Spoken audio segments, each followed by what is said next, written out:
Prazer muito grande mesmo. A gente está começando mais um Papo de Graça neste início de semana. Hoje é dia 25 de maio de 2003 e o nosso tema inicial não significa dizer que nós não estaremos abertos para outras questões de outra natureza, mas o tema inicial, pelo menos, é o documentário que você acabou de ver sobre o Roswell brasileiro, chamado Operação Prato, que aconteceu em Colares na década de 70, em 1977, quando uma população inteira ficou atormentada durante meses por luzes que vinham do céu e as marcavam e as feriam, pessoas morreram.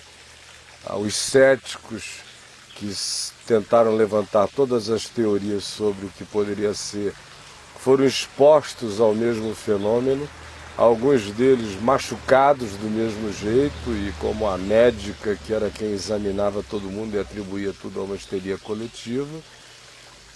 Pedidos foram enviados ao governo brasileiro, que enviou uma expedição da aeronáutica para lá, e não levaram armas, apesar de que a justificativa inicial do envio seria para combater ou verificar a existência ou não de tropas guerrilheiras no Pará. Não se entende um contingente ir com esse objetivo sem levar uma única arma, só fotografias, máquinas de fotografar e câmeras.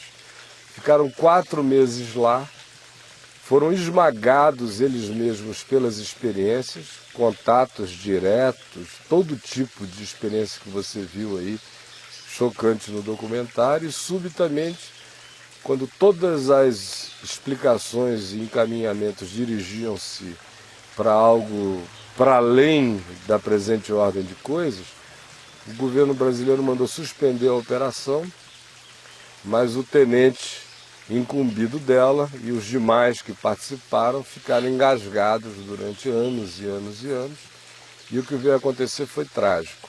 Você viu que o tenente, que foi o chefe da operação, depois de mais de 20 e tantos anos de espera, resolveu abrir a boca e falar. E contou a história toda, mostrou a documentação toda que ele havia recolhido. Não tudo, porque muita coisa desapareceu nos arquivos do governo, mas o que ele conseguiu gravar ele exibiu. E algum tempo depois apareceu enforcado na sua própria casa. Então, espero que você tenha visto o documentário aqui na VMV-TV. Os que já tenham visto antes no History Channel já têm uma bagagem maior. E eu espero que você use o nosso chat, que está aí aberto com o Jack. Boa tarde, Jack. Tudo bem, Caio? Tudo, meu mano. Então tá bom. E o Habib, que está aqui com a gente, como sempre, com muita alegria. E o nosso querido Antônio Fonseca. Então, bem-vindos a vocês, bem-vindo a quem está nos assistindo em casa. Quero lembrar que para poder participar, o caminho exclusivo é o site da VMV-TV. Você que porventura esteja assistindo numa telinha em algum player da VMV-TV, em algum blog, não vai ter como. O caminho é vir para o caiofab.com, abrir a VMV-TV. Se você já é um associado, é só clicar e entrar. Se não é, gaste 5 minutos. Dados são básicos, você preenche, envia e na mesma hora você tem acesso ao interior da VMV-TV com tudo que nela tem e que é infinitamente mais do que o que aparece nessas telinhas por aí, e vai poder participar do chat. Já tem alguém aí? Já. A turma ainda está só nos boa tardes, né? Ainda não surgiu nenhuma pergunta, nenhuma dúvida, não. Então, se não houver dúvidas, nós não vamos insistir em nada disso, de modo que eu vou dar no máximo 3 minutos para aparecer a primeira pergunta. Comigo aqui é meio vapt-vupt. Eu, quando penso, faço, gostaria que você aproveitasse o tempo, porque ele é bastante curto. Então, se em 3 minutos não surgir dúvida razoável com a questão razoável, a gente vai adiante, porque nós não estamos aqui, essa não é uma dúvida nossa, isso não é uma questão, a gente não se reúne para conversar sobre esse assunto. Cada um de nós já pensou muito sobre isso, tem suas próprias opiniões. As minhas estão explicitadas, muitas delas, no site. De modo que a hora é essa, se você quiser, A pergunta é agora. Do contrário, é contagem regressiva e bola para frente, porque a gente tem muita coisa para conversar de qualquer outra natureza. Então, chegou aí alguma questão dos amigos, Jack? Ou estão só dando Caio, boa tarde? em Ezequiel, capítulo 1, seriam OVNIs? Está aqui essa pergunta aqui. Sei. Eu não sei. Porque o que a gente precisa definir é que a conotação do que seja OVNI. Então, quando o pessoal fala em OVNI, e eu disse não sei, é porque eu sei a que eles relacionam a figura do OVNI. Então, se eles relacionam a figura do OVNI ao que todo mundo relaciona, eu digo não sei, muito provavelmente não. Agora, se pensar em OVNI com a categoria do que as iniciais descrevem, não é? Porque as iniciais descrevem objeto voador não identificado. Não é? Então, qualquer coisa voadora que não tenha relação com o que tenha sido categorizado no mundo dos humanos, e qualquer coisa voadora ou estranha, ou que se manifeste assim, que fuja a todo padrão de designação humana, ou que viole toda a experiência humana, ou que transcenda todo o aparato criado pelos humanos, ou que vá além de todo o conjunto possível de explicações fenomenológicas geradas pelos humanos. Então isto aí, em sendo categorizado como algo que voa, que está nos céus, é chamado de objeto voador não identificado. Não é? Nesse sentido do que é alienígena à nossa percepção, do que nós não categorizamos, é óbvio que o que aconteceu em Ezequiel é OVNI, é objeto voador não identificado.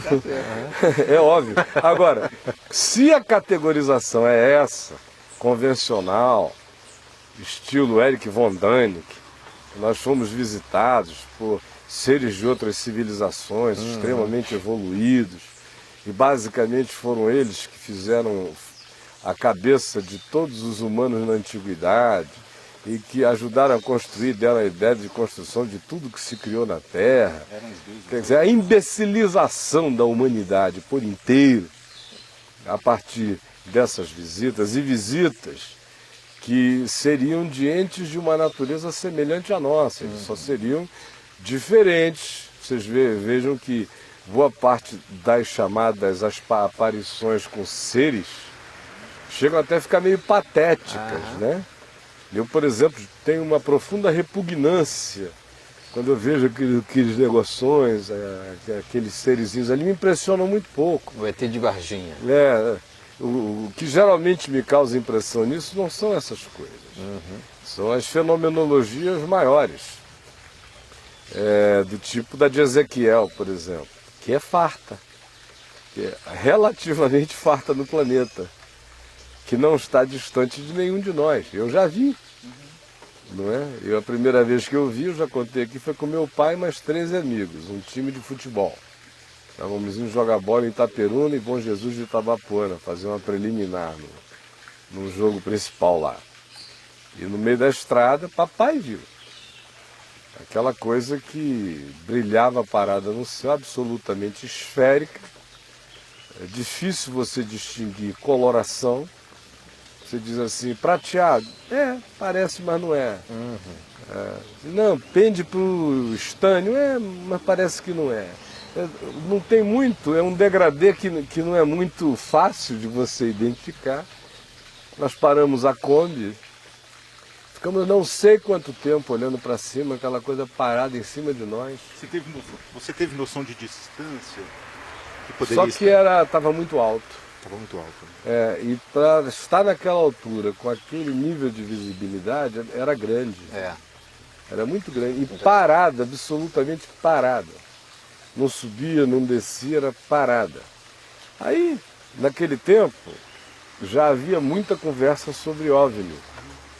Depois da Segunda Guerra Mundial, essa coisa começou a crescer. Veio o Roswell americano, antes dele houve outros Roswells, depois começaram a surgir muitas manifestações em bases bases da OTAN, geralmente aonde havia energia atômica sendo estocada, muitas manifestações, e eu tinha as minhas curiosidades, todo mundo tinha. Naquele tempo a revista Cruzeiro dava um destaque enorme a isso, ainda não era suspeito falar do assunto.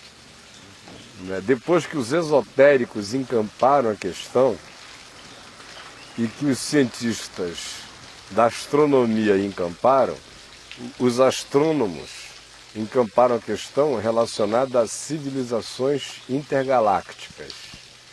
São os Star Treks da vida. E os esotéricos incorporaram a questão com variações.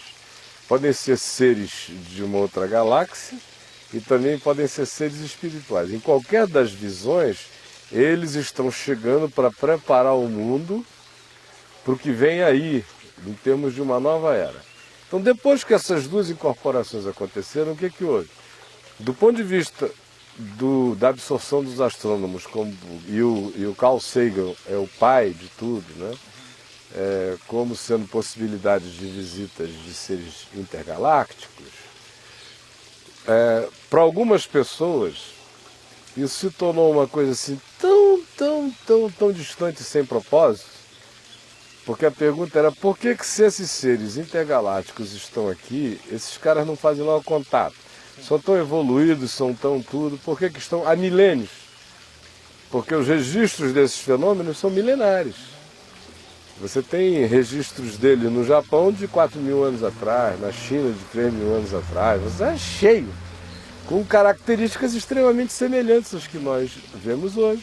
Só que nós já somos de uma civilização que faz objetos voar, que manda a gente a outros planetas, a gente já tem isso tudo. Então nós estamos familiarizados com luz piscando, e ainda que tudo isso que apareça, a gente compare com as nossas produções e as nossas sejam tão primevas, tão primitivas que pareçam tochas acesas, se comparadas ao neon mais sofisticado. Mas a gente já tem algum parâmetro. A gente já sabe acender a luz. Já sabe, a gente tem um parâmetro. O homem antigo não tinha parâmetro absolutamente nenhum. Qualquer manifestação era para fazer cair de joelho. Né? Como hoje, ainda há lugares da Terra que se à noite chegar um helicóptero voando, a tribo inteira se ajoelha e adora. Né? Agora, imagina um negócio desse vulto que choca a nós, que somos caras da Times Square, de 1000 lâmpadas, de 1000 tudo, a gente fica embasbacado. Quando eles aparecem, como por exemplo aí o Roswell inglês, que apareceu com um poder extraordinário numa base da OTAN em dezembro de, eu não me lembro exatamente o ano. 40. Não, foi no auge da Guerra Fria, o Reagan já estava no poder. Sim. Então foi algo tão insistente, com gente treinada, os principais, os homens mais bem treinados para funções de guerra, de combate, de ataque. Eles entraram, tocaram, pegaram, foram tocados, foram esmagados pelo fenômeno. E foram alienados, como em geral acontece isso. Quando o agente oficial não consegue negar a experiência, o governo descarta o cara na mesma hora. Ele tem que conseguir negar a experiência. Então, voltando ao tema. Isso não é hipocrisia, não? É total. Não mais do que hipocrisia, a gente pode até falar sobre isso. Os cientistas astronomizaram e intergalactizaram o fenômeno. Os esotéricos deixaram uma variável para esse lado intergaláctico, pode ser que estejam vindo, mas seriam assim os pais espirituais de uma futura nova era, ou aqueles que estão vindo indicar para nós o caminho. Não é? Aí o que sobra no meio disso tudo? Você tem o grupo dos crentes, evangélicos, cristãos, católicos, que em geral se sentem ameaçados por qualquer das duas versões. A versão intergaláctica, porque eles acham que o sangue de Jesus é tão pequeno e que o sacrifício de Cristo é tão terráqueo e que Javé é o Deus da terra só. E não do céu? Não, de todos os universos que parecem, não acreditam no que Paulo disse. nem altura, nem profundidade, nem coisas do presente, nem porvir, nem anjo, nem principado, nem potestade, e nem qualquer outra criatura invente e apareça que não nos separa do amor de Cristo. Mas para evangélico, essa outra criatura tem que ser uma topeira na terra, tem que ser qualquer outra coisa, porque se vier de fora da atmosfera, já não nos protege, a cruz não teve incidências cósmicas, já, em outras palavras. É porque a cruz de Cristo é igual a prancha do surfista prateado, ela só vai até onde a atmosfera termina.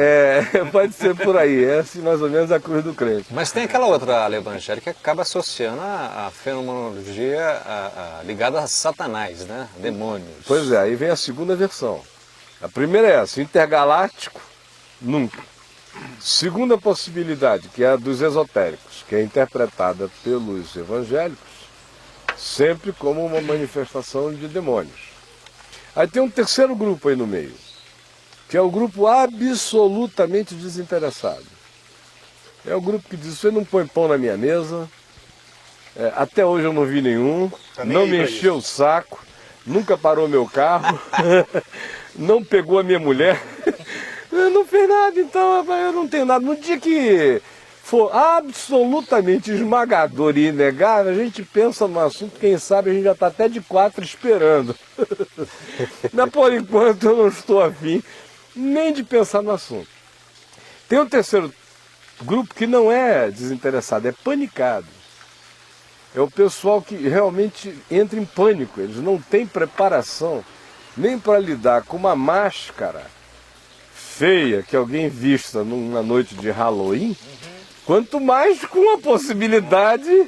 Sem máscara. Sem máscara chegando aí e não dando as caras, e quase que brincando com a experiência humana, com a sensorialidade humana, quase que uma grande sacanagem de outra dimensão com a gente.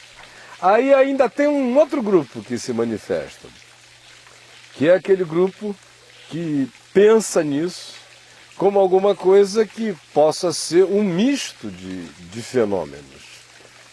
Eu, particularmente, quando eu olho para isso, eu vejo uma fenomenologia única, com uma fonte única, mas que se serve de um aparato de possibilidades.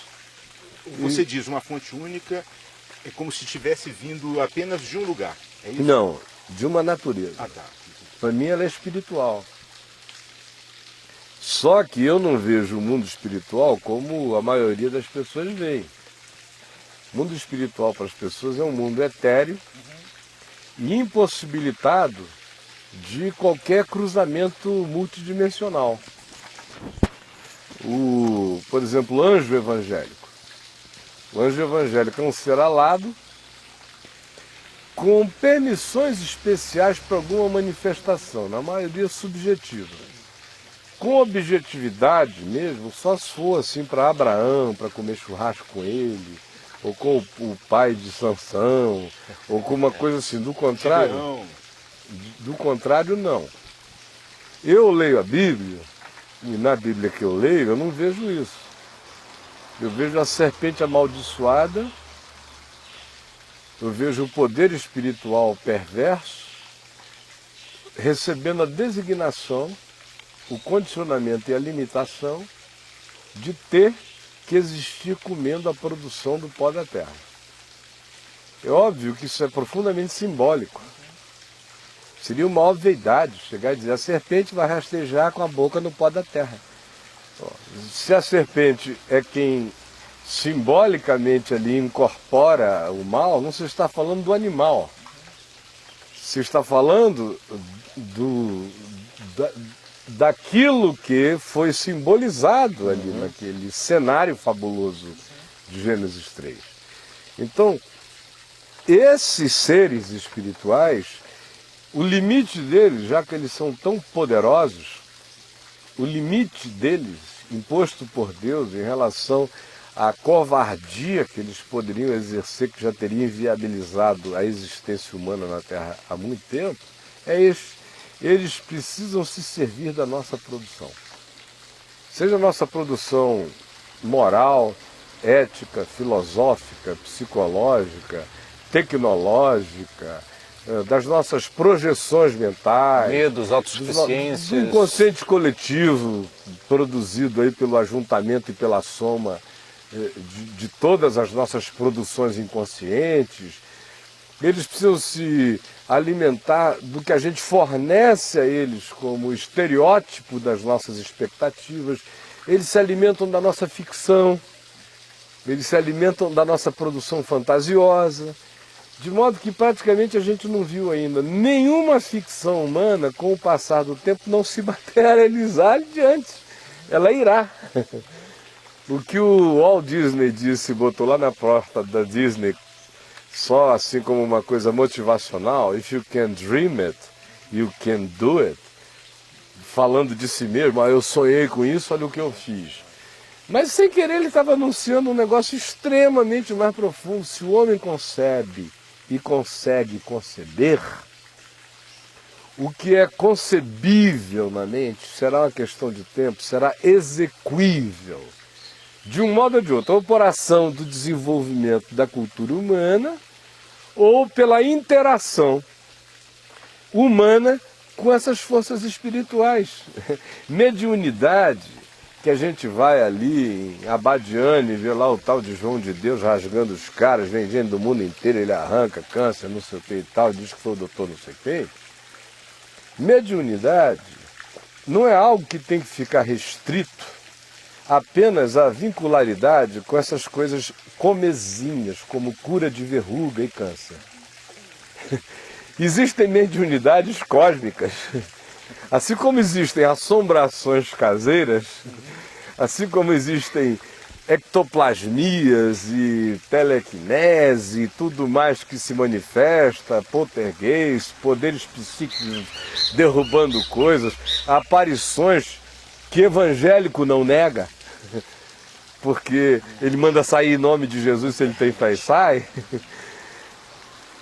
São manifestações micro de alguma coisa que ganha uma fisionomia macro, mas que não necessariamente é de uma natureza diferente. Então, voltando para a pergunta de Ezequiel, se é o OVNI do Carl Sagan, eu digo que não. Só um pouquinho, deixa eu cortar um pouquinho. Legal que você falou aí que o que o homem concebe, ou sonha, ou pensa, um dia vai acontecer. Você não está falando isso por fé, não. É só olhar para trás.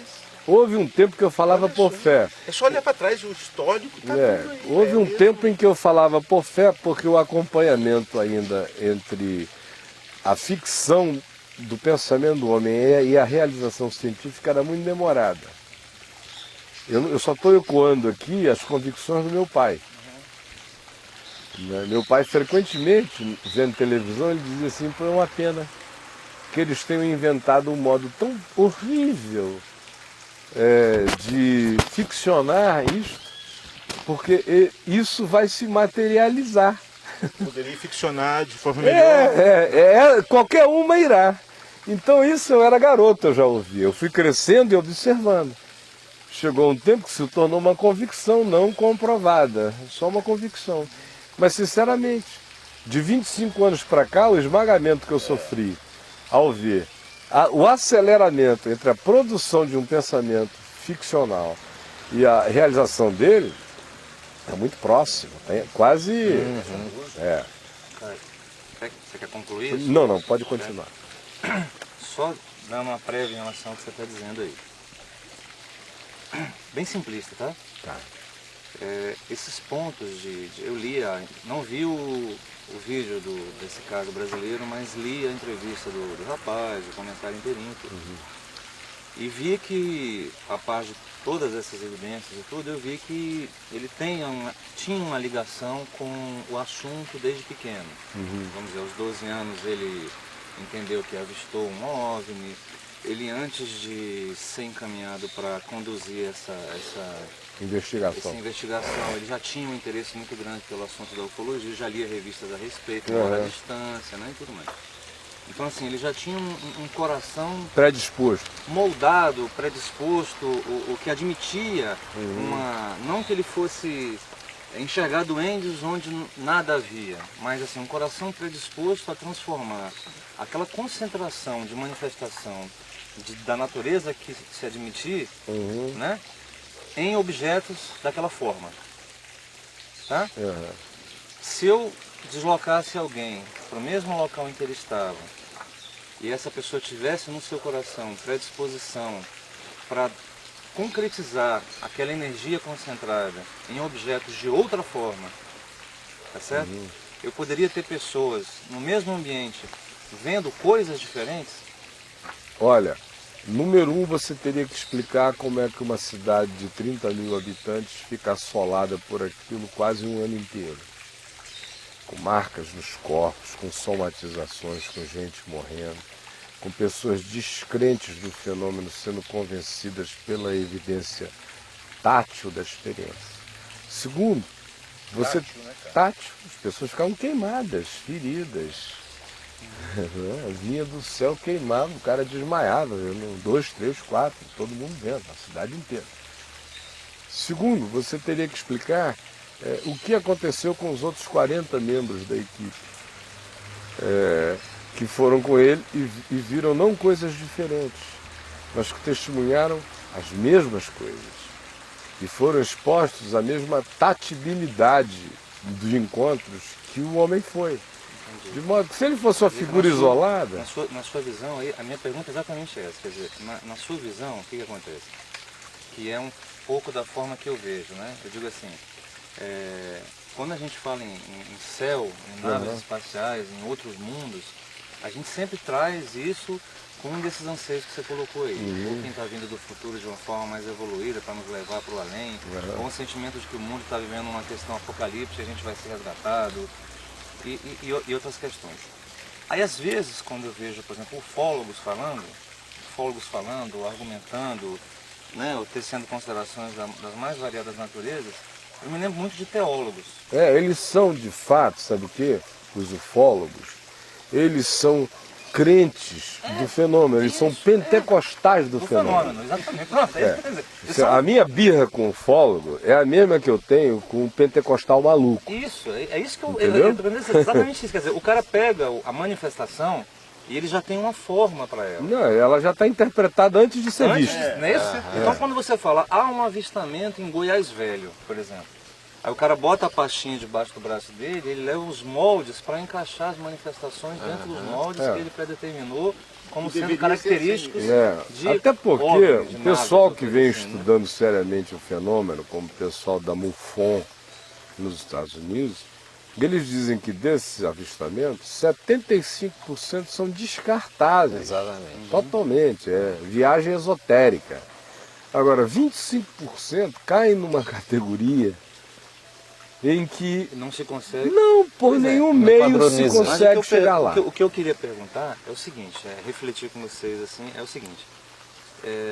Você diz, pessoas veem demônios, pessoas veem anjos, né? Mas quando a gente fala em céu, em aparições de grande amplitude, no céu principalmente, pode ser ignorância minha, mas eu ainda não vi ninguém me dizer assim, eu avistei um grande anjo no céu, ou um grande ser no céu.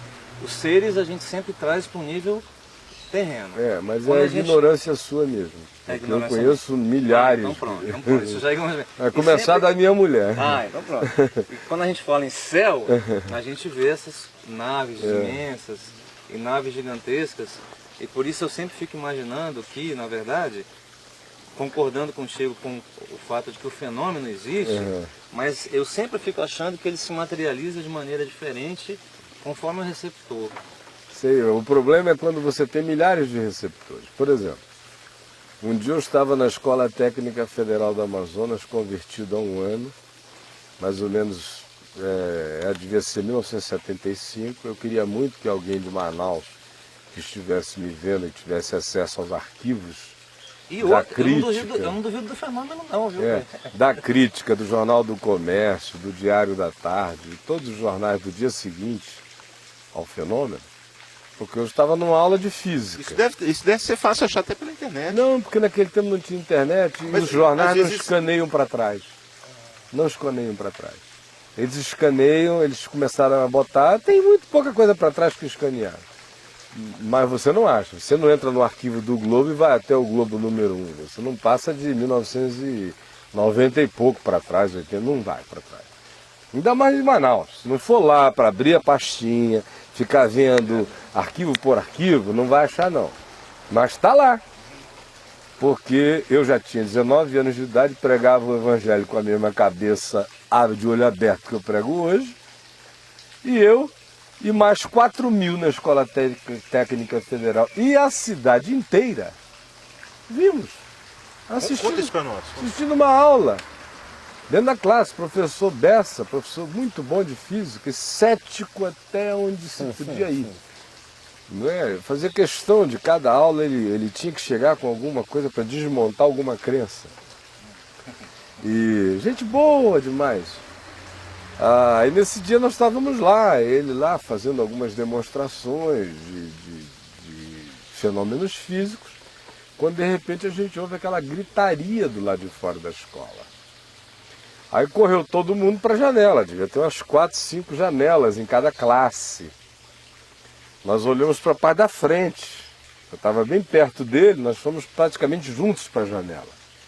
Quando nós olhamos, tinha uma multidão enchendo a frente da escola, e nós olhamos para cima, que estava todo mundo olhando para cima. Meu amigo, tinha uma montanha passando em cima da gente. Montanha. Parecia um pão de açúcar. Peraí, mas tinha forma. Parecia uma traça. Foi a coisa mais chocante que eu já vi na minha vida. E quando eu vejo esses negócios aí, passou um cilindro, um disco não sei o quê, luz, isso, aquilo não.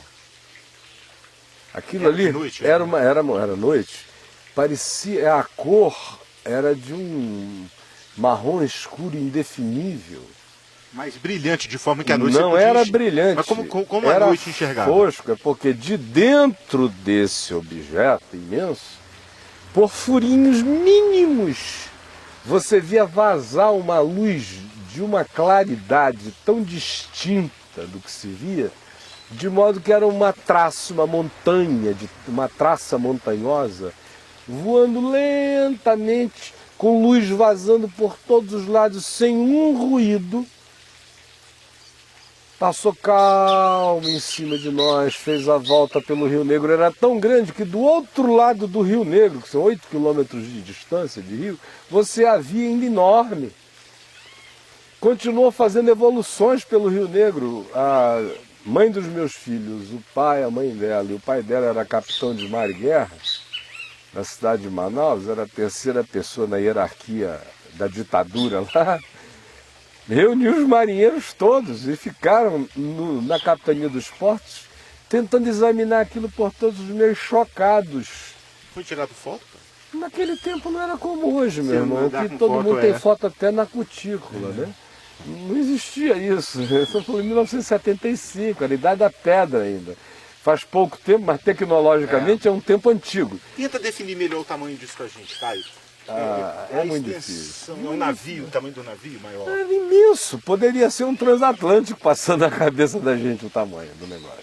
Era imenso, talvez fosse maior, porque um transatlântico do outro lado do Rio Negro, a 8 quilômetros de distância mesmo, voando, não ficaria tão chocantemente ainda grande. Aquela coisa poderosa, está lá, é procurar nos jornais. E agora eu quero ver o cara que vem dizer que eu sou doido. Agora, e não somente eu, se eu tivesse visto sozinho, eu ainda ia bater em quem dissesse que eu não tinha visto. Agora, eu e mais uma classe inteira, a cidade inteira, e ninguém ficou com variáveis do fenômeno. Ninguém disse é um charuto, é não sei o que. Não, a unanimidade da forma é tão grande que isso me leva para uma outra questão. Por que nós nos tornamos tão descrentes? Quando eu ouço falar de OVNI... A gente tem medo de crer nas coisas. Quando eu ouço falar disso, e eu sou um cara desassombrado, não tenho medo das coisas. Quem crê em Jesus não tem medo de mais nada. Não, tem medo de crer e achar que está perdendo mais nada. Abre qualquer pacote, nem qualquer outra criatura. Então vamos rasgar. Cadê a criatura? Vem cá, criatura. Cadê você, bicho? Eu sou de Jesus, eu não tenho medo. Agora, essa coisa que me faz ver uma multidão enorme de pessoas no mundo inteiro, na terra inteira, vendo as mesmas coisas. E não são cridas, se parece, sabe com o quê? Com duas outras. Muito na moda também. Por exemplo, o Jesus histórico.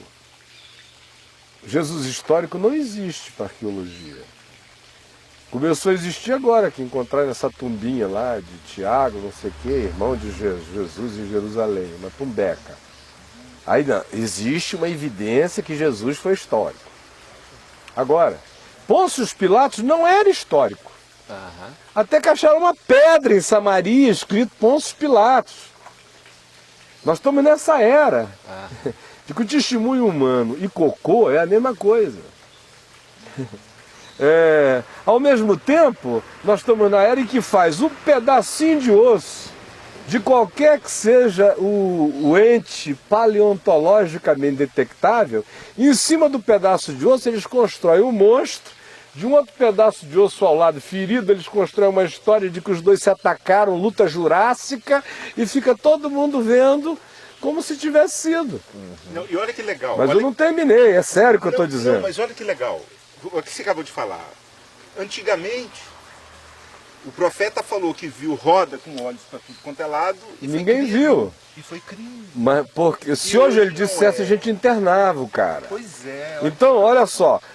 Esse critério com o qual nós estamos julgando é o critério com o qual nós seremos julgados. Quem fotografou a ressurreição? Tinha alguém mais predisposto a ver o ressuscitado? Esse senhorzinho, tenente de Colares, estava mais predisposto a ver o ressuscitado do que Maria Madalena? Depois de 3 anos de paixão e de experiências táteis de todos os graus? Ou seja, se você for trabalhar em cima dessas categorias, nós terminamos de matar o homem como ser que testemunha. Nós acabamos de terminar com a possibilidade da credibilidade de qualquer que seja o testemunho humano. Nós já estamos num ponto tão grave que até quando se filma, a descrença intrínseca é tão grande que o cara diz, não, deve ter sido alguma incidência inexplicável de luz que produziu isso. Já nem isso serve. Por quê? Porque a predisposição é negar. E pior ainda, o Juruma gravou o que eles diziam lá e não se viu nem como prova as próprias palavras daqueles que gravaram, de tanto que as pessoas não acreditam mais na outra. Então, nós estamos entrando num momento grave, a meu ver, é sobre o significado do que seja ou não seja testemunho humano, do que seja crível e do que não seja crível. Então, por exemplo, eu quando apresento um negócio desse aqui, não é porque eu seja um aficionado, não pense em outra coisa, eu passo a vida fazendo outras coisas sem pensar nisso.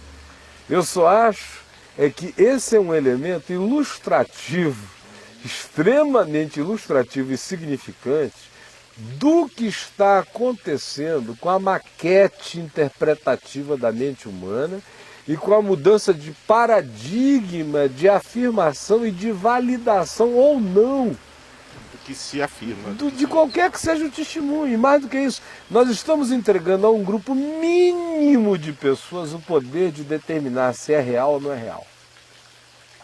É isso que está acontecendo no fim das contas. Então, mais do que essa viagem aí, o que me intriga é a transferência de responsabilidade interpretativa para terceiros. O que me intriga é a... Pro bem e pro mal, né? Pro bem e pro mal. É a nulificação do testemunho humano. O que me intriga é o espírito de estelionato e mentira que se está transferindo para qualquer que seja a declaração humana.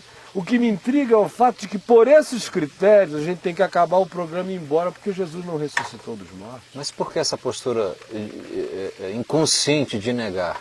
Hã? E por que essa postura inconsciente Vai de negar? perguntar, o alienado não sabe. Aham. Ele não sabe, ele só entra no barco, é politicamente correto, é supostamente maduro, é sensato, é sábio. Os homens de cabeça estão agindo assim. Você vê, por exemplo, documentários científicos. Eu fico olhando, eu saco os caras longe. Aí você vê, tem um fenômeno mais ou menos como esse. Aí chamam um cara que, teoricamente, é o Manja um melhor pouco do mais. tema. Aham. para ir lá. Mas como ele é cientista, ele sabe que a comunidade científica inteira o está observando. Para ele poder dar o testemunho de que aquilo ali é e ele aposta a mãe naquilo ali, a evidência tem que ser quase estupradora. Do contrário, meu amigo, ele vai dizer, parece, tem a semelhança dele, mas não se pode afirmar, porque nós estamos habitando o mundo da descrença mesmo. É como se a gente, a nódoa de dúvida que a gente lança um sobre o outro, é quase como se eu te dissesse assim, você é incapaz de se perceber no mundo. Quer dizer, aquilo que você percebe e admite como verdade, nada daquilo tem valor, a não ser que venha chancelado por um outro conjunto de práticas institucionalizadas. Que ninguém me disse quem foi que fez esse upgrade nele, para ele se tornar a mente e a sensorialidade absoluta, validadora do que seja o experimento humano. Então é contra isso que eu me insurjo. Eu acho que é um desrespeito com gente. É um desrespeito com gente ferida, com gente machucada, com gente que morreu, com gente que ficou enlutada, com gente que ficou tão engasgada com o que experimentou que acabou se matando. Semelhantemente é como a questão dos judeus, por exemplo, né? Que você chega ao disparate de haver quem diga, escreva e quem siga essa doutrina de que o holocausto não aconteceu. Ainda que o cara te mostre pessoas mortas, né? Aos milhões. Aqui, ó, eu tô aqui com a minha marca de Auschwitz, aí o cara olha e diz, não sei, sai, no vídeo lá. O cara vai e diz que não houve, ele fala mesmo. Os processos de auto-engano são infinitamente mais poderosos do que a imposição da realidade. Esse é que é o fato. Houve um tempo em que a realidade era mais poderosa do que o auto-engano humano. Porque o homem não descria do homem tanto quanto o homem descrê do homem hoje. Por todas as razões justificáveis e injustificáveis também. E, sobretudo, pelo endeusamento da categoria científica como sendo a única que possui os sacerdotes com poder de validação. E o cara não vê que aquele sacerdote científico que valida aquilo, às vezes no oculto ele faz a bruxariazinha dele, ele é ultra supersticioso, ele Tem as em casa a mulher dele diz que ele é doido, que ele quer enfiar cabo de vassoura no ânus dela, mas lá no laboratório vestido daqueles valé, ele vira um homem que sabe o que é e o que não é, e essa mentalidade de rebanho vai toda seguindo esse negócio todo. Né? Então, por esse critério, vamos jogar a Bíblia fora. Imagine você se chegasse, o homem da ciência, se chegássemos a 40 anos atrás com um DVD, todo mundo sabe, com o aparelhinho daquele, plugasse na televisão e botasse o filme. Seria algo vindo de outro lugar. Ninguém ia acreditar que o homem seria capaz de fazer uma coisa daquela. Alguém teve que sonhar para fazer aquilo, alguém teve que ir além do que os cientistas sabiam. Há 40 anos eu já não te digo que já tinha rolado muita coisa, né? Pelo menos já era uma possibilidade de perspectiva. Já se tinha jogado bomba, já se sabia como era o átomo, já se sabia tudo isso. Mas você põe há 100 anos atrás já era um susto. E se você abrisse um laptop desse do Jack, na frente de Abraão, ele ia sair na carreira. Na carreira desesperada. É mágica bruta. Isso aí é o que é isso, cara? Isso é uma bola de cristal. Isso é magia pura. Ainda está escrito em pedras. Com fenômenos quânticos. É que a gente acostumou. Né? Agora, veja se isso aqui é possível ser levado a sério no mundo de hoje. É sobre isso que eu estou falando. Vocês não fiquem pensando que eu estou querendo conversar sobre o Roosevelt brasileiro. É sobre a fenomenologia da descrença. Que me faz um mal danado. Eu continuo me achando mais eu do que a bosta dessa tua máquina. Do que a fotografia não sei de quem. Em linhas gerais eu continuo achando que a minha sensorialidade é mais confiável ainda para determinadas coisas. Mas a gente está buscando todo o tempo o que a gente, quer dizer, a sede de consumo, de aceitação social hoje passa refinação sensorial através de uma máquina. Tem que ser. Não é a máquina que fotografa, a máquina Nós que ajuda a estamos ouvir, nos rendendo. a máquina que ajuda a pensar, a máquina que ajuda... Estamos nos rendendo. Nós estamos no processo de rendição total. Inclusive, num programa a gente conversava aqui a respeito de cheiro de bebê, eu acho. Você comentou alguma coisa a respeito do cheiro da criança, lembrança e tudo, né? E hoje em dia, por exemplo, as lembranças de infância de muitas pessoas hoje em dia passam simplesmente pela captura de imagens. É uma coisa muito engraçada, já reparou isso? Por exemplo, antigamente a mãe guardava um pedaço do cabelo do filho. Você diz, é primitivo. Cordão umbilical, é primitivo, dente. Né? Mas ainda é humano. Hoje em dia você captura a imagem e você guarda... Hoje tem gente que chega com 15 anos e a mãe e o pai tem um banco de 8.000 imagens da criança, né? Em relação ao período inteirinho. Mas ela não tem dentro de si nenhuma experiência real com o filho que tem algum Que significado justifica as profundo, 8.000 justifica as 8.000 fotografias. Eu não cheguei, eu começaram a ter existir muitas fotos minhas, depois eu comecei a pregar. E no tempo que eu era modelo, durante dois anos em Manaus, foi aquelas fotos de desfile, mas que eu nunca vi. Jogava fora, eu não estava nem aí. Da minha infância, se a minha mãe, meu pai, todo mundo reunido conseguirem juntar 50 fotos minhas, é uma infinidade. Agora, as memórias que nós temos são bilhões. Hoje em dia o pessoal não conta mais nem história do passado. Não conta. As pessoas não sabem contar história, não têm memória. O dia de ontem se foi mesmo, não voltará mais. Eles não têm a cultura dessa fogueirinha aqui de trás, que a gente toca fogo. Gente antiga ainda, nós somos. Sentamos em volta e ficamos repetindo as mesmas histórias. Quando estão aqui meus parentes, meus primos, todos os que viveram a infância, o grande prazer é ouvir a mesma história 300 vezes. Os causos. E rir de novo, e viver tudo outra vez. Não tem uma foto. Mas a criança que não foi pervertida, ela gosta de ouvir. Gosta. A minha neta, a Helena, chega aqui com toda a televisão que ela vê, mas como desde menina eu estou contando história para ela, vê se ela quer ficar lá em cima à noite. Acende a fogueira, vamos contar história. Senta no meu colo. E ela pede, conta aquela que você já me contou, conta de novo. Aí vai, eu vou contando. Eu troco as memórias, eu não troco as memórias da Helena por 100.000 fotos dela. Eu praticamente não tenho nenhuma foto dela. Todas as que eu tenho me mandaram. Tem umas poucas que eu tirei que estão ali no computador, porque eu não consigo dar essa importância inteira. Acho que certos registros são importantes, você guarda.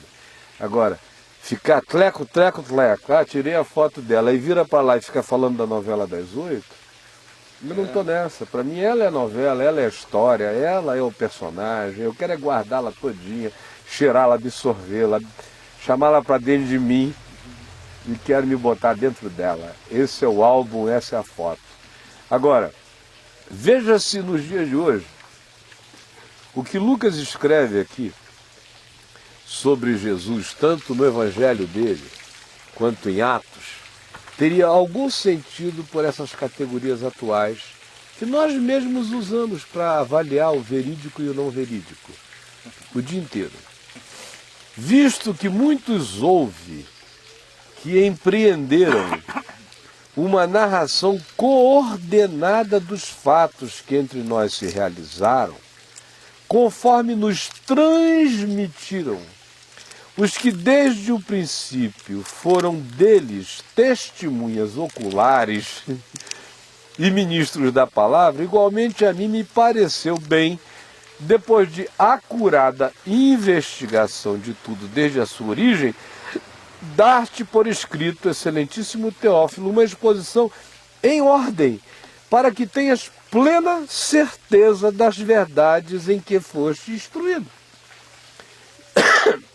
Com as categorias de hoje, isso aqui nada é a mesma coisa.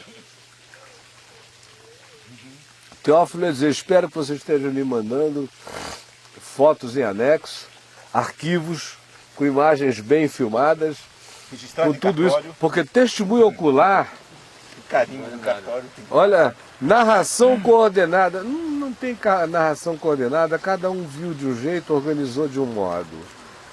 transmitiram. Transmissão é extremamente subjetiva, relativa, cada um Versões. acrescentou alguma coisa. Testemunhas oculares. O globo ocular não é de confiança, é o cérebro que enxerga.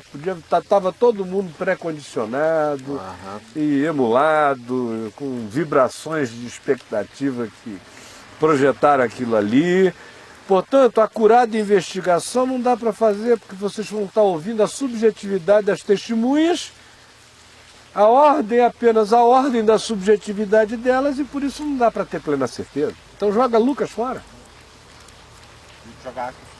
Joga a fé em Jesus toda pela janela. Porque em Jerusalém não houve tanta aparição de Jesus ressuscitado quanto há de objetos voadores não identificados na Terra. Foram 12, 120 e 500 irmãos. De uma vez. Ele foi assunto aos céus, a cidade não viu subindo, não aconteceu nada. E Pedro ainda diz, e ele fez questão de se manifestar não a todo o povo, mas apenas a nós, a quem ele escolheu para sermos testemunhas oculares da sua ressurreição. São dois pesos e duas medidas. É que teria que valer, é o testemunho deles que teria que valer. Ou são os profetas que estão lá, não vai aparecer para você não, o testemunho deles tem que ser verdadeiro. Não foi o que Jesus, não é o que se diz ao rico no inferno? Manda um morto, um fenômeno, contar a minha família, a história. Pode ser que eles se convertam. Qual é a palavra? Olha, que eles creiam no testemunho do que está escrito, de gente séria que deu a vida pelo que viu, creu e disse. Então está muito mais em jogo aqui. Agora, Caio, isso que você está falando é uma coisa muito interessante, pelo seguinte, eu vejo agora, nos últimos anos, um movimento meio que até desesperado de quem é judeu, para que a memória do Holocausto não se perca. Porque as pessoas estão falecendo. Os últimos remanescentes autênticos, né, que foram prisioneiros em Auschwitz, estão falecendo, todos eles, né? E eles já começam a perceber que em algumas pessoas da geração mais nova, você já começa a tratar a questão do Holocausto como algum fato histórico até um certo ponto distante. Até nos últimos tempos, se a gente for sincero, a gente vai ver em cartaz no cinema no último ano, a gente teve acho que uns 6 filmes que tangenciam pela questão judaica, né? Nazismo para lá, aquele filme com Tom Cruise, outro filme para lá, mas todos, e eles são financiados por um fundo que ajuda ali quando o cara quer produzir um filme.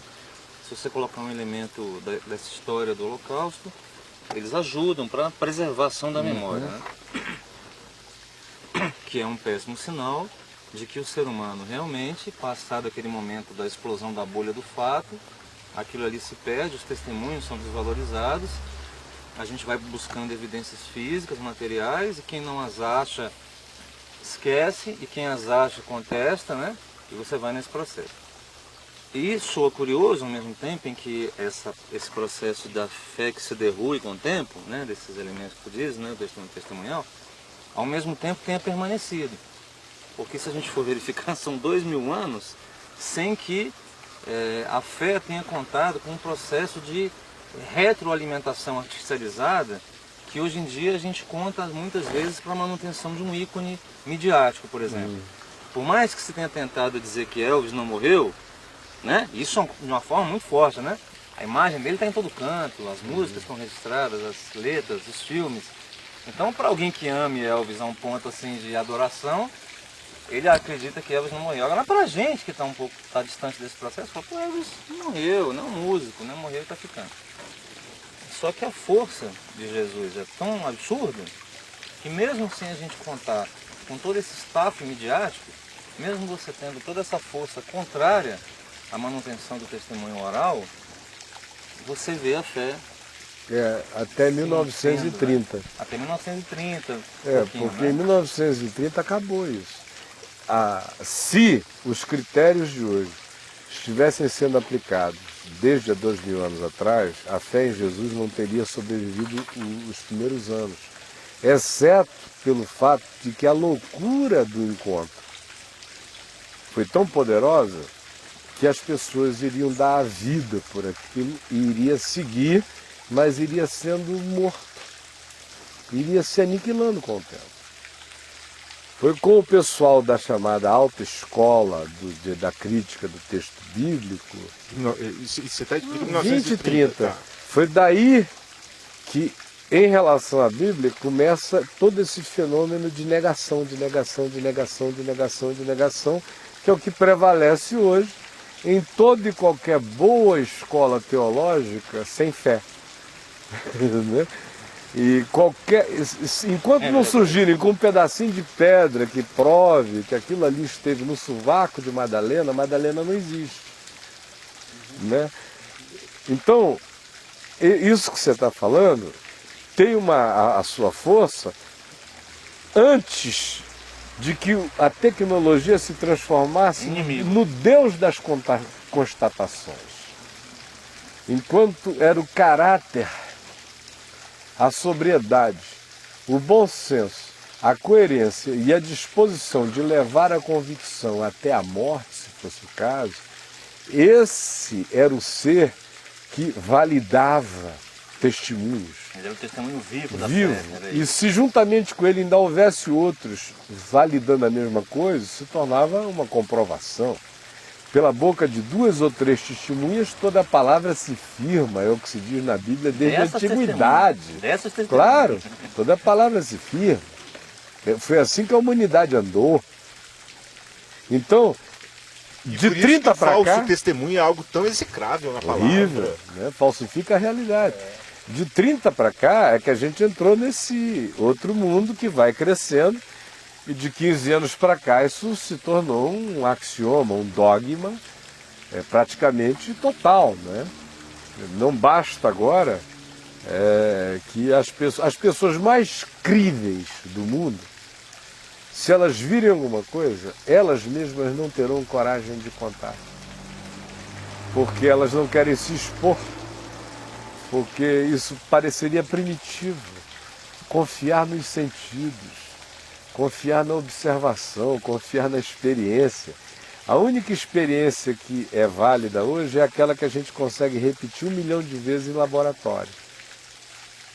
Como a vida não está exposta para essa repetição em sequência em laboratório, praticamente nós estamos limando das nossas percepções quase tudo, exceto aquilo que se fotografe, que se comprove e se materialize.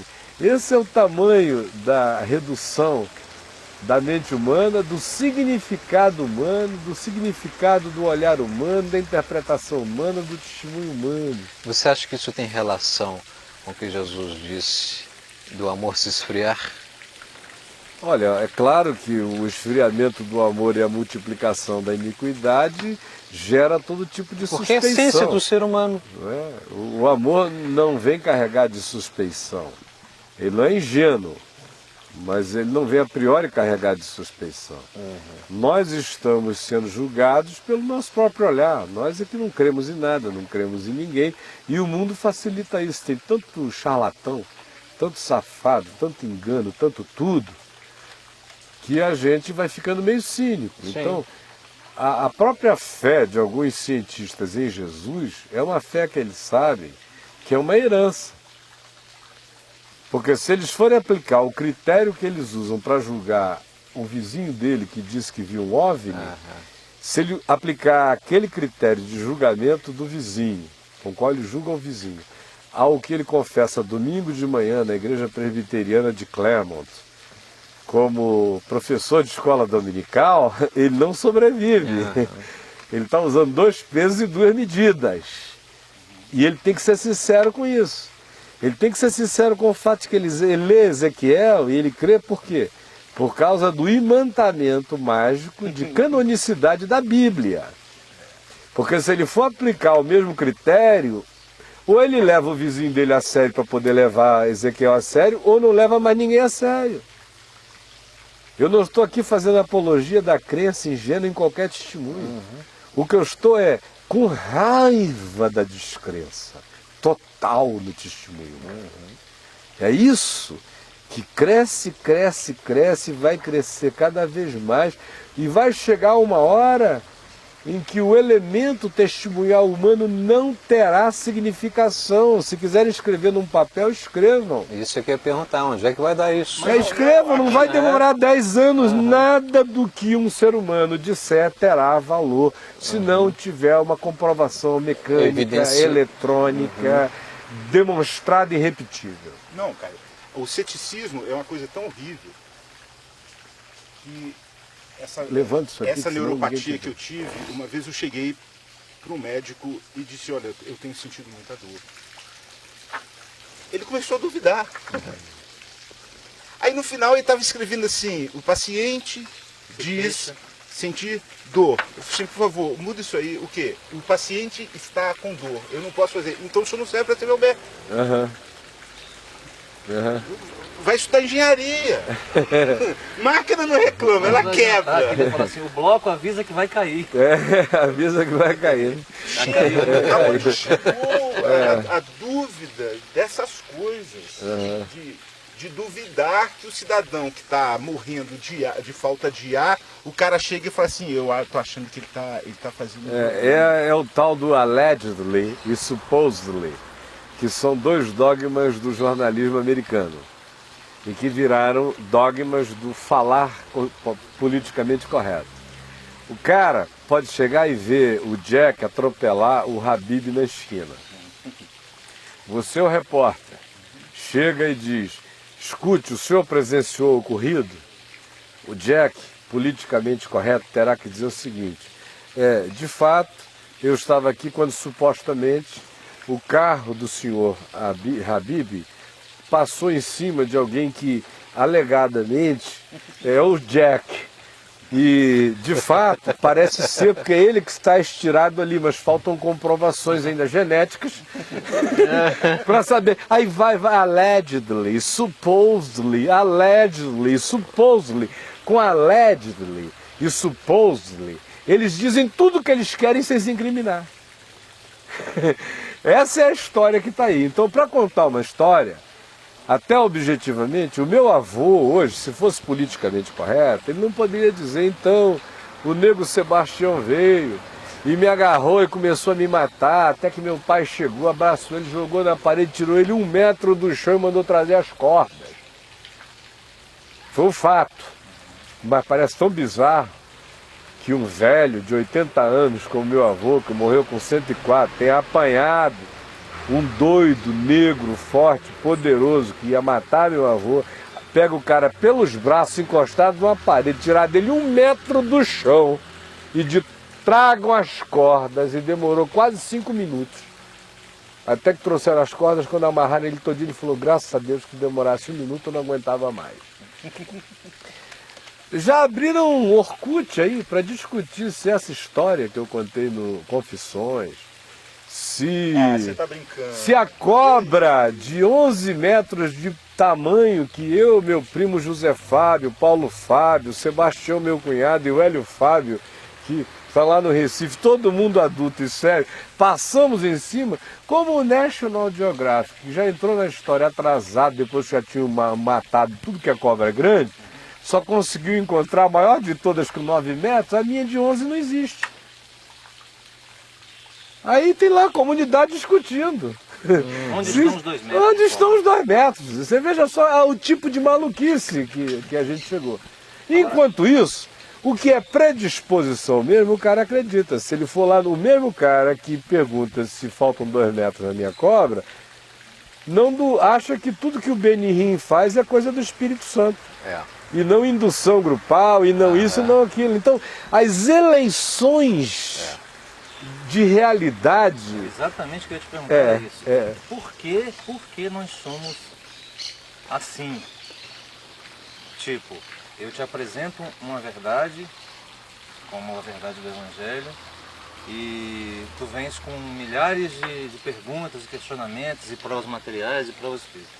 Ao mesmo tempo, você pode ser esse cientista da NASA, cheio de dúvidas, e cético, e resistente, e se senta na frente da televisão e você, diante de uma coisa absolutamente idiota, vamos supor um reality show, você acredita que o reality show de fato é um reality show e não uma encenação Cenário real. teatral. Vamos dizer, por que a mente humana é tão É porque dentro do coração existe aquilo que ele chama de significado existencial e aquilo que ele chama de simplesmente algo sem significado, que pode ser ou pode não ser. O reality show é crível porque ele é mais show do que reality, e a mente humana lá no fundo sabe que é mais show do que reality, que ela se entrega ao reality com a tranquilidade de quem sabe que o show não vai ter implicações. Agora, quando aquilo que está sendo apresentado tem que demandar uma correspondência de reação no coração, aí surgem todas as resistências. Porque você vê, não vê um cara falando com o outro assim, você tem acompanhado o reality show X? O cara fala com o outro, né? Aí o outro diz, tenho. O que você acha de fulano? E eles ficam, entabulam uma conversa de 3 horas conversando sobre personagens como se fossem seres reais. É muito curioso isso. A novela. A Isso novela. é muito curioso. Esse caminho da Índia. Quando começou esse negócio aí, que eu não consigo, eu não sou preconceituoso não, eu só não consigo, me dá uma canseira aqui, não dá. Pois bem, começou o caminho da Índia, né? O que já me mandaram, desde que começou o caminho da Índia, o Silas Malafaia pegou umas fotos da Índia real, que só era surpresa para ele. O que nunca foi na Índia, nunca pesquisou a Índia, não sabe nada, mas o mundo inteiro sabe como é a Índia real, menos evangélico. Evangélico não sabe nada de nada. Aí ele reuniu lá umas 10 fotinhas e mandou, e me botou até na lista dos que receberam aquele envio dele. Porque ele tem uma obsessão anti-Globo, né? Aham. Então assim, olhe como a Índia da Globo é toda falsificada. Aí mostrou aquelas fotos do Ganges, com o defunto, com o corpo boiando, aquela coisa que todo mundo sabe. Aí eu delete, óbvio, meu Deus, é igual lixo. E daí? É igual, e tanto faz, é igual Retrato do Brasil, a vida real nas novelas da Rede Globo, também não tem nada a ver com a vida real da classe média, com a favela do Rio, não tem nada a ver com nada. Então por que a implicância lá com a Índia? Porque a Índia é uma terra pagã. Então de lá para cá, meu amigo, já me mandaram aquele e-mail, desde que a tal dessa novela começou, umas 200 vezes. O que para mim é um sintoma número 1 da burrice cristã, do cara não saber nem o que é interessante, nem o que é interessante, de ficar mandando, de não saber nem quem é você. Diz, pô, eu vou mandar isso pro Caio? É claro que eu não vou mandar isso para ele, assim como eu não vou mandar um monte de coisa para um monte de gente que eu sei que não faz parte do interesse. Mas a eleição qual é? Mistura no coração evangélico um ódio anti-Globo, que é um negócio que se instalou há muitos anos. O grupo fã do menino aí do Malafaia, que foi quem deflagrou esse primeiro e-mail, e o resto é burrice inercial, que vão mandando, e você apagando aquela porcaria o tempo todo. Agora, a propósito do que a gente estava conversando, por que fazem isso? Número 1, por alienação total. Não conhecem nada, de coisa nenhuma. O cara mal conhece o bairro do lado, quanto mais a Índia. A alienação é imensa. Número 2, o fato de que o país é a Índia. Porque se fosse nos Estados Unidos, ninguém ia tirar foto do Bronx. Não iria. Se fosse um país considerado cristão... Eles iam tomar foto da Times Square. Não iriam tirar fotos do Bronx. Parece que não tem miséria na América até hoje, né? Também tem essas eleições kármicas. A gente tem que mostrar que isso aqui é uma droga mesmo. Terceiro, tem o fato de que, como a maioria das pessoas não tem nada dentro de si mesmo, é uma oquidão absoluta, pasme, mas a novela é um conteúdo. É um conteúdo de conversa, de distração, de informação, de cultura. Você viu como o Tony Ramos está bem nesse papel? Eu nunca vi o Tony Ramos bom em papel nenhum, ele só faz papel de Tony Ramos. Ele é um cara, ele é o mesmo cara, eu nunca vi, ele é o Tony Ele é um ótimo Ramos. ator de si mesmo. Isso que legal, mesmo, né? ele é só ele, cabeludão, não sei o que. A diferença é que rasparam o cabelo. Ele tá pelado, tá. Ficou melhor ou ficou pior pelado? Mas ele só faz papel de Tony Ramos. Lima Duarte só faz papel de Lima Duarte. Todo mundo desses que tem, quase todos só fazem papel de si mesmo. Todo mundo. E o sotaque que eles arranjaram lá do Nordeste, que ficou muito engraçado, né? Pra indiano falar. É, né? pra indiano falar. Aí você vê gente culta, chega a me dar tristeza. Outro dia numa mesa, lá no Rio, pessoas que supostamente são cultas, dando instruções aos incultos e aos incautos, baseados nas instruções que estão aprendendo sobre as castas na novela. Não é porque. Você vendo aquela pessoa falar com um cara sério, diga, esse é um idiota que nunca leu nada, não sabe de coisa alguma. Se eu fizer uma perguntinha sobre isso, ele se enrola todo, deixa ele falar e ir até o fim, porque se eu interromper, a vergonha vai ser grande, porque a cultura dele é todinha da novela das 8. E ele fica sentindo que aprendeu alguma coisa, que internalizou, e o outro com uma perplexidade de discípulo, dizendo, fala, mestre. É uma coisa impressionante. Mas então, deixa eu te perguntar uma coisa, como pregador, você como pregador da palavra, né? Você já conseguiria distinguir rapidamente, assim, um coração de um jovem nos anos de 1920 em relação ao jovem de hoje? Um padrão de lá, um padrão de cá. Hoje é uma pessoa hiper submetida às tecnologias, a esse processo de emburrecimento midiático e tudo isso. Você já conseguiria perceber uma dificuldade maior desse cara crer a prejuízo dele mesmo? De qual dele? Esse atual. Dele crer? Pro bem dele mesmo. Pro bem dele total. Porque Decorrente do processo. Em geral, hoje é mais fácil crer naquilo que não é um bem imediato para o indivíduo. Essa era midiática gerou tudo menos o abraço ao bem imediato. O que gera é o abraço no prazer imediato, não no bem imediato. Então, se não for prazer imediato, pode ter o bem que tiver, e esse bem que pode imediatamente entrar em mim, pode ter a durabilidade que tiver, ele vai ser trocado pelo prazer imediato. O homem de 1920, por exemplo, primeiro ele tinha, no geral, isso aqui ninguém caia no simplismo, mas no geral ele era um cara com muito mais caráter. A gente não pode negar o esfacelamento do caráter. Mais estável, né? Muito mais estável, paciente, muito mais sóbrio. Era uma pessoa que não vivia esse frisson desesperador de que o mundo está acabando, eu tenho que pegar todo mundo, eu tenho que sentir prazer, eu tenho que me arrepiar. Ao contrário, você via um dia depois do outro. Sobriedade era um troféu naquele tempo. Sabedoria era algo louvável. Prudência no falar era algo recomendável ainda. O velho era respeitado. E parando aí, onde você está falando, que está com sua preocupação com o valor do testemunho, desse período é a época do compromisso baseado no fio do bigode, né? Arrancava e toma lá. Né? Agora, não tinha nada. Hoje em dia, se você perguntar para essa moçada o que aconteceu com a maioria deles hoje de manhã, eles não lembram. Não lembram. Não lembram. Você quer ver uma coisa? Eu era menino, meu pai me apresentava a um amigo dele uma vez. Meu filho, esse aqui é o senhor Ludovic, meu amigo que mora na Alemanha. O senhor Ludovic poderia voltar 2 anos depois, eu iria dizer, como vai o senhor, doutor Ludovic? Se eu pegar a minha filha mais nova, eu já apresentei a ela, a mesma pessoa, umas 40 vezes ela não lembra. Não lembra por quê? Porque a sucessão de apagamentos, de dessignificações é tão intensa que não dá para ficar. As coberturas de imagens de pessoas, não dá nem para criar uma raizinha.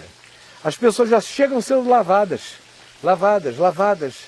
Para alguém ficar, tem que ser uma deliberação do amor, da escolha. Eu amo essa pessoa, ou ela me é visceralmente ligada pela genética, pelo sangue, pela história, pela imposição da vida, ou por uma escolha afetiva, então ela é para mim. Do contrário, lava, alguém que passa lava, só. alguém que passa uma sombrinha. Agora, Caio, a gente falando de memórias, você já pensou de que a maioria das pessoas que te ouviram ontem à noite, hoje é segunda-feira, Não lembram de nada. De mais nada. É uma das coisas que mais me cansa no site, é isso. aham, Você vê às vezes a mesma história sendo repetida 100 vezes e o cara vem e te pergunta de novo a mesma coisa. uhum. E tem uma outra questão também que parece ser da geração também. Eu não pergunto Isso é nada paciente, pra né, ninguém. Caio? Hã? Ainda bem que Deus te deu muita Eu paciência. peço graça, mas eu fico cansado. Eu imagino que sim. Pelo amor de Deus, É só eu Deus, viu, não cara? eu não sou nenhum fenômeno de memória. Claro. Eu só sou, talvez, interessado. Não é a minha memória que é melhor do que a de ninguém. Talvez eu tenha Caio, discordo de interesses você. concentrados. Perdão, você tem uma memória privilegiada. Caio, você tem, Mas, você meu irmão, tem a tem cabeça gente com a privilegiada. memória 10 vezes melhor do que a minha e que não guarda 1% do que eu guardo porque não tem a intenção. De guardar. A questão é Não essa. tem a seriedade com a relação real. A questão é essa. É a seriedade com a relação real é que te ajuda a marcar e introjetar aquilo com memória. Do contrário, você vê um cara com um software imenso que ele é capaz de te repetir com detalhes aquilo até 1 hora depois do evento. Mas não pergunte no dia seguinte que ele, rapaz, eu lembrei mesmo, ontem eu podia contar tudo, mas hoje não. Deletou. Não está Por quê? ecoando. Delete. Faltou o quê? Memória não, faltou significado. Isso. Boa parte do que a gente chama de grande memória ou boa memória, sem negar a grande memória e sem negar a pequena memória, mas boa parte do que faz alguém ter grande memória é ter interesse em significados. São significados que marcam. É a capacidade de recapitular a experiência toda para você. E também é a falta do contador de histórias. Aham. A minha memória também é muito boa porque eu tive um grande contador de histórias na minha vida, que é o meu pai, outro que é a minha mãe, e porque eu sou um contador de história para os meus filhos, para os meus netos e para todo mundo. Cada vez que a mesma história é repetida perante as mesmas testemunhas, ela se fixa tanto em você, quanto nas testemunhas, quanto ela sofre também a chance da correção e da exatidão. É por isso que os evangelhos são 3 sinóticos. Os que fizeram essa escolha de pegar Mateus, Marcos e Lucas, colocar juntos aqui aparentemente repetindo a mesma história, para mim fizeram um dos exercícios de coerência científica, histórica e testemunhal dos mais perfeitos que já se fez. Porque são essas pequenas diferenças dos sinóticos, de Mateus em relação a Marcos, Marcos em relação a Mateus e Lucas e entre eles, é o que gera o composer. Dos olhares distintos, onde você diz que todos eles estão vendo o mesmo globo.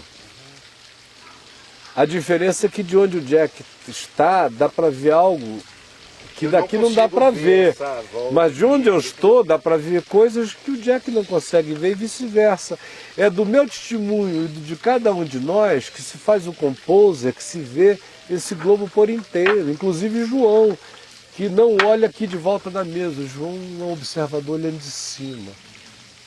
Então, essa junção testemunhal faz um composer maravilhoso. Foi assim que a humanidade andou a vida inteira. Por isso que era pelo testemunho de 2 ou 3. Vamos ouvir um, ouvir outro, a gente chega a um consenso. Que não precisa ter detalhes, e nem se precisa dizer que o primeiro está mentindo, porque Marcos diz que só tinha um gadareno e Mateus, que escreveu baseado em Marcos, diz que houve 2.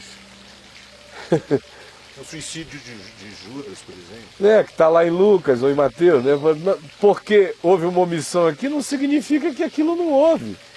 Como se nós fôssemos sair daqui, você vai para casa com a Rosane, você vai encontrar a Nath, e eu vou encontrar a Adriana. O Jack, por enquanto, eu não sei se vai encontrar alguém. Né? Não sei se quer revelar o nome. No entanto, se perguntarem como é que foi o programa de hoje à tarde, eu ia dizer o que para mim foi importante. Você também, o Habib também, o Jack também. Agora, se puserem as 3 ou 4 companheiras para assistirem o programa, e depois pedirem para que cada uma delas conte para sua melhor amiga, O que vai chegar lá, o programa é real e objetivo, está gravado, inquestionavelmente o mesmo. Ao vivo. As impressões de significado é que farão as eleições das memórias a serem narradas. De sorte que alguém vai dizer, o programa foi sobre OVNIs, e o outro não. O programa não foi sobre OVNI, o programa foi sobre crer no testemunho de alguém. E alguém ainda pode dizer assim, mas o seguinte, o programa foi sobre o fato de que o Caio está de saco cheio com esses caras que andam negando tudo e que não respeitam mais nem o testemunho humano, e disse que se não se puder mais levar o testemunho humano a sério em lugar nenhum, é melhor jogar a Bíblia porque ela é toda feita de testemunho humano. Homens santos falaram da parte de Deus movidos pelo Espírito Santo. Pode ser que seja essa a visão de alguém, né? Pode ter também um terceiro carinha lá que diga o seguinte, pô, aqui perderam 1h30 falando lá umas subjetividades que eu não estou nem aí. A gente nem vê passar. Não sei nem por que gastaram aquele tempo todo. Podiam estar discutindo uma outra coisa. O que, por exemplo, melhor que isso? Tem. Que isso? Melhor do que isso vai ser a conversa de amanhã. Com certeza, Melhor do que isso é de amanhã. Isso é bom você falar sobre isso e a gente deixar claro aos desavisados e aos que ainda não caíram a ficha, que estão nos acompanhando, porque no final das contas o nosso tema aqui é o ser humano, é voltado para o ser humano. Eu estou falando isso porque, vez por outra, eu vejo alguém tecendo algum comentário. Vem cá, mas não mudou muito de assunto, não? Do tema? Não fugiu do tema, não? Bom, para quem perguntar isso, você faça uma pergunta a mim, essa pessoa, você mandou uma pergunta pertinente sobre o tema? Porque quem não faz pergunta não tem tema. É simples assim. Ainda mais quando eu aviso. Se não perguntarem dentro de tanto tempo, eu vou tratar o que me interessar, tá dito, meu mano. Quem tá querendo outra coisa, entra e faça. É simples como fazer. Terminou o nosso tema, infelizmente. Terminou, A gente vai ter que parar por aqui.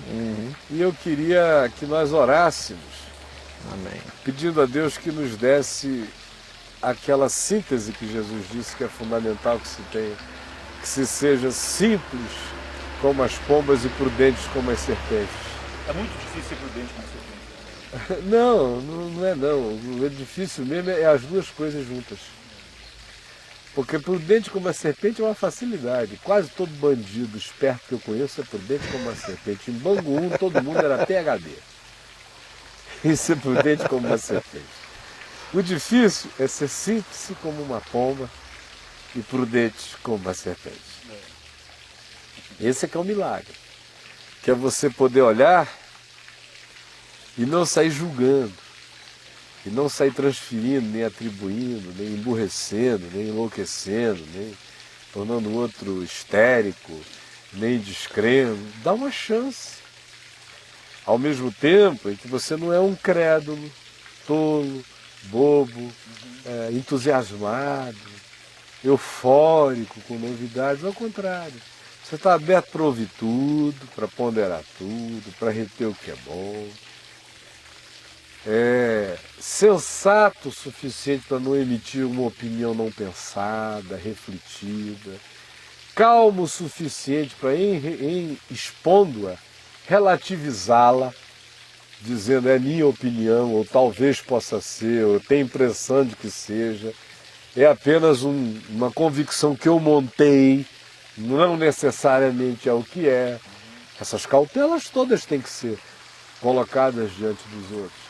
Então, a meu ver, essa é a oração, é para encontrar esse equilíbrio, esse discernimento, sobretudo aquela coragem que faz a gente não ter medo de abrir as coisas. Tem gente tola ainda na fé e muito infantil que tem que ser protegida até mesmo. É gente que ainda tem tanto a mentalidadezinha de rebanho, tem tão pouco conteúdo, que exposta a qualquer coisa diferente, ela embarca. Me dá mais 5 minutos aí, tá bom, querido Tiago, que eu termino aqui. Como uma menina que me escreveu hoje de manhã, me deu pena dela, eu não estava com tempo para responder a carta dela, uma carta meio muito longa, quase 5 páginas, eu acho. É difícil responder uma carta assim. Mas o tema dela é o seguinte, ela deve ter entrado na internet, leu aí esses bilhões de sites esotéricos, científico-esotéricos, que questionam a historicidade de Jesus. Aí vem fazendo aquela viagem boba, antiga, velha, que eu conheço antes de eu me converter, eu já conhecia essa viagem. Que aí vem associa Jesus com o mito de Horus, Cibele, vai para o Antigo Egito, isso e aquilo. Aí também são figuras que ressuscitaram dos mortos, ou que morreram, ou que foram ao mundo do Hades e saíram de lá. Então, essa conjunção de mitos universais, ajuntados, a conclusão do cara é: Jesus nunca existiu. Porque ele nunca construiu nada, não tem pedra. Herodes o Grande existiu, todo mundo existiu, Flávio Josefos existiu, qualquer outro existiu. Jesus não construiu nada, não botou nada em lugar nenhum. Não há evidências. Não há evidências. Só tem bilhões de pessoas doidas por ele há 2000 anos, mas isso não vale nada. Então não existiu. Foi uma construção dos primeiros apóstolos, juntando esses mitos gregos, egípcios e mesopotâmicos, formando essa síntese que enlouqueceu a eles que inventaram a isto e mais o mundo inteiro esse tempo todo. Para o bem, né? Então, você veja como a falta de sobriedade graça de um modo tão extraordinário e a inconsistência da fé das pessoas é algo tão dramaticamente pueril e frágil, que é uma entradinha ali, uma construçãozinha aí, 20 anos de chamada fé evangélica ficam sacudidas. Foi pela evidência do que foi apresentado? Hoje não a ela. É pelo que nunca entrou nela. Uma vez eu É comecei pela superficialidade de tudo que está Isso, dentro dela. comecei a falar do amor de Deus para mim. Fala no microfone. Comecei a falar do amor de Deus para uma vez. E ela pediu para mim, para, senão eu vou perder minha fé. Mandou parar. Senão eu ia perder a fé. Se fosse falar da grandeza do amor dele, tinha que ser só limitado àquilo que ele aprendeu nas cartilhinhas. Então, vamos orar e pedir ao Senhor que nos dote, que nos dê graça e que nos faça pessoas simples como as pombas e prudentes como as serpentes. Senhor Jesus, nós pedimos que Tu nos esclareças, que Tu nos ilumines, que Tu coloques um espigão profundo de fé em nós. Amém. E que Tu nos prepares para as grandes assombrações que estão por vir. Como Jesus disse, que haveria sinais no céu e que haveria perplexidades de toda sorte, de todos os tipos. E nós estamos entrando nessa era das perplexidades que crescerão a um vulto assustador em alguns anos. Por isso eu quero pedir que Tu prepares a resistência de fé, de consciência, de segurança, no amor de Jesus, no coração de cada um de nós. Amém.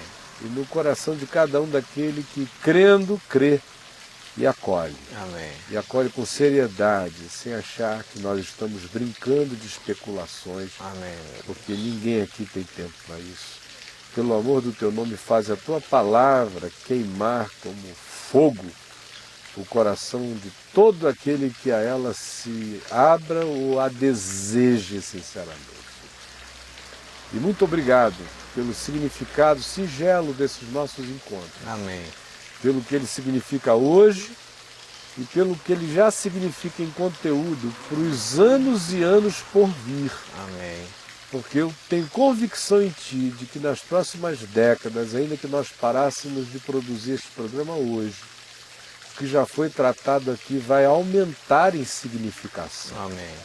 vai aumentar em importância, à medida em que tudo isso for crescendo à nossa volta e as pessoas forem sendo forçadas a pensar nos fatos inexcusáveis que existem à nossa volta. Amém. Em nome de Jesus. Amém.